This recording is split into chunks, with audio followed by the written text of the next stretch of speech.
Hello, I'm Kevin Benedict, Senior Vice President of Solutions Strategy at Regalix. I want to thank everyone out there for joining us today.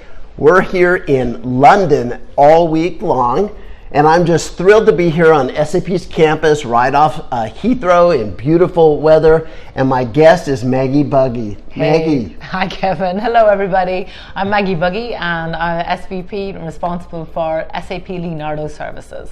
So, SAP Leonardo Services.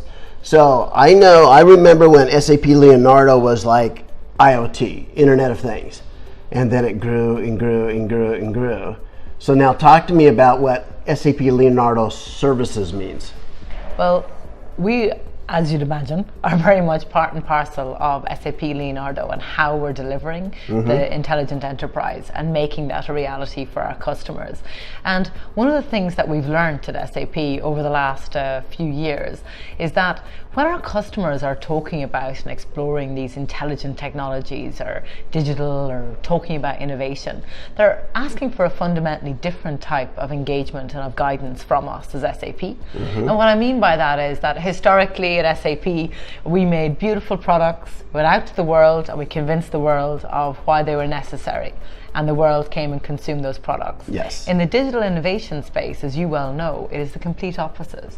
The customer starts with a business objective, a need. How do I sell more shoes? Yes. How do I sell more handbags? You can see I'm going through all my favorite topics now. Yes. Or one of my favorite recent use cases. How do I manage my horse's performance in equestrian competitions? Because I'm also massively into horses. But that's where the customer starts now. They don't start with, I need some blockchain, or I need some IoT, or I need some predictive analytics. Said nobody ever. Where they start is their business objective. So what we've realized is that to continue to help our customers and be the kind of partner that we want to be to them, we need to start where they start, what matters to them. Their business objective. So first the service, the objective, and then the technology.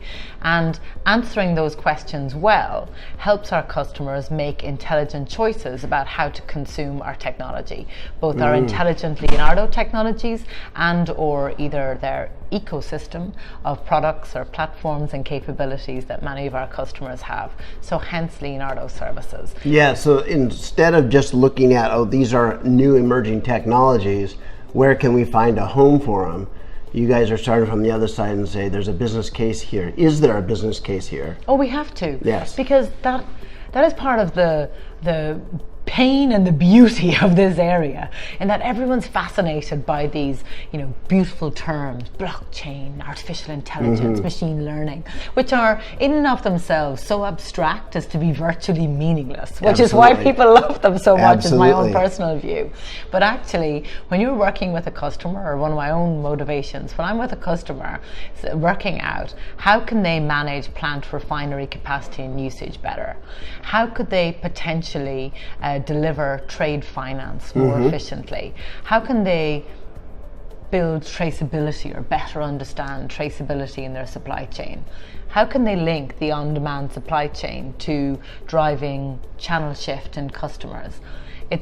That's the point of how you can use those start points, and then the role that intelligent technologies such as IoT, blockchain, etc., the role they can play in advancing our customers' businesses, and industry specific. So let's dig into that. So in a quote, I was watching one of your earlier interviews on YouTube, and it's out there. Yeah, it was a great interview. But you said, digital transformation is not about going out and grabbing the next shiny thing. It's really about accomplishing business objectives and servicing your customers. So let's look at that and say, what is happening with customers today that you see kind of driving companies to need to transform in the back end? I love this question, and you probably know if you've seen my videos how passionately I feel about customer experience and digitally enabled customer experience. But everyone talks about now the customer at the heart of the enterprise, and talks about how you build customer-focused organizations. But what that actually means is listening to your customer and understanding and appreciating what matters to them in their language. And that's one of the other, I think, challenges within this space, in that we often use terms like cloud, digital innovation, blockchain, IoT to confuse our customers. But when we boil it down to a customer might have a big regulatory shift that is coming. A customer might have a new market they want to enter. A customer might say, as one of my favorite use cases with Life and Mobility, a customer who manufactures wheelchairs, they want to know, how do we better improve the lives of our users, our customers who are wheelchair bound? And when you start at that point, it is very easy to then make better choices about how you consume technology, because the outcome isn't more technology. The outcome, say in the case of Life and Mobility's example, is how can the health of those wheelchair users be employed? But a big part of the business opportunity that Life and Mobility is now experiencing is the insight that we've gathered from working with them using the SAP Leonardo is 400,000 plus data points a day. And those data points, they can now be used to target the care that the caregivers give. They can be used, and the insights applied to anyone who sits, office workers, long distance lorry drivers, and the health insurance to better target healthcare insurance. So the customer at the heart really means context is king. And we've said that a lot in the digital customer experience space, but it's even more relevant when we talk about the potential role that these intelligent technologies can play. Because they're gonna just create massive volumes of new data. Yes. Which is going to be too much for a human to do. Yes. So then you're going to say, okay, we're going to have to find meaning in this in real time, because the interactions are more often digital. Yes. People are waiting for a response. So you're on a mobile device, you're interacting with a system on the back end through a website or a mobile app. You're looking for answers, you're looking for something that's personalized, that's contextually relevant, and that has intelligence behind it. It's not going to just come up with some rote answer, but it understands you. So to do that, you can't have a room full of humans with headsets. Oh, but we've got headsets here. Look at this. This is a prop. So you don't want a room full of people with headsets on. You absolutely don't. Answering those questions. So then you get into AI, you get into machine learning, you get into analytics, business objects. You do, but I would call out though that part of the opportunity in the business case is the augmentation of human tasks. In that the future is not just robots or just humans. It is about the intelligent application of these technologies and these insights so that humans can focus on the higher value tasks. And you called out there the headsets and the call centers. And having spent a bit too much of my early professional career in call centers optimizing them, it is, Mary sitting in the call center of a telecommunications company is not going to suddenly morph overnight, having spent all of her career answering calls and responding on 2 channels, phone and email.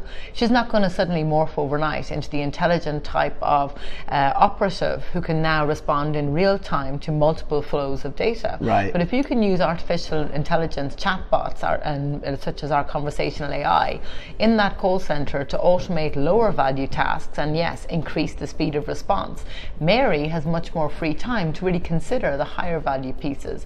And of course the other aspect is emotional and social intelligence. Oh man, I don't believe we talk about emotions and social intelligence enough in business, and passion, and those things are fundamentally human endeavors and domains. So for me, part of the reason I'm so excited every day to work in this space is that I get to work on the fusion of intelligent technology with the best of human experience and capability, and that, Kevin, is what the real possibility is for our customers, but also for society and humanity. So I'm getting all philosophical. No, that's all beautiful. I've had the chance this year to sit in at a call center, listening into the interactions, and studying the systems and looking at the need for optimization throughout. And so, I was sitting there just feeling so sorry for the people on the phone that really the problems were so complex that it needed 3 outside phone calls and then multiple people repeating the same information, all this kind of stuff, just to try to figure out a customer's problem. And I'm thinking in the back, there's an opportunity for optimization. Absolutely. Always an opportunity for optimization is my view. So talk to me about SAP Leonardo Services. What do you guys offer? Well, we're building out the intelligent layer of services that sit around our own technology, because at SAP Services we need to be the best experts on our own technology. We focus on adoption and customer success and enabling our ecosystem, because as you know, knowing SAP very well, our partner ecosystem is mission critical for us. So that is our focus, and helping our customers make business sense and opportunity of these edge technologies. Okay, so making business sense out of these opportunities. SAP Leonardo, I was at Sapphire. Me too. Well, I was at last week, 2 weeks ago. 2 weeks ago. The time flies when we're having fun. So 2 weeks ago I was at Sapphire, and one of the new concepts they were talking about is the intelligent enterprise. So where does that fit into the whole SAP Leonardo Services? Well, Leonardo is part and parcel of the intelligent enterprise, and how we deliver it. Number one, we are infusing all of our business applications with intelligent technology to make them more intelligent, because we're big fans at SAP about consuming our own capability as well.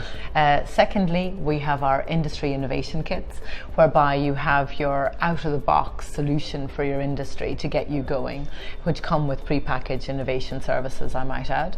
And we also have then an open innovation path, which is how many customers come to us with a very particular set of needs, or they have a particular question that they want answered, or a particular opportunity they want to explore, and they want to consume both our services and our technology capability at a pace and a cadence that they determine. So those three paths, be it about infusing our own technologies, be it about our industry innovation kits, and be it around open innovation, which is a much more open process of co-innovation, and our services capability is infused throughout all those three models. So it's not distinct from either the intelligent enterprise or SAP Leonardo. As you'd expect, our customers want to interact with us at the SAP brand level, and this is our response in terms of how we're going to deliver the intelligent enterprise and make that intelligent future reality for our customers. It's how we're focusing on that services-led engagement, because we know that is how our customers will consume both intelligent and traditional technology. So intelligent enterprise, that concept is driven by data and the ability to review data, analyze data, act on data. And so data is very important. And then we come into an environment that just a recent environment with GDPR, the Global Data Protection Regulations, for those in North America that might not know. Everybody else knows. But when you look at those regulations, how does that impact your need within the intelligent enterprise to have data? Well, trust is the question here. It's less the regulatory framework and it's more trust, and we're big fans of GDPR because customers are demanding it. And you're at Sapphire, so I'm sure you saw the announcements around C4HANA. Yes, I did. And why we're so proud of the acquisition of Gigia and adding them to the SAP family, because customer consent is at the heart of that proposition and is at the heart of the C4HANA proposition.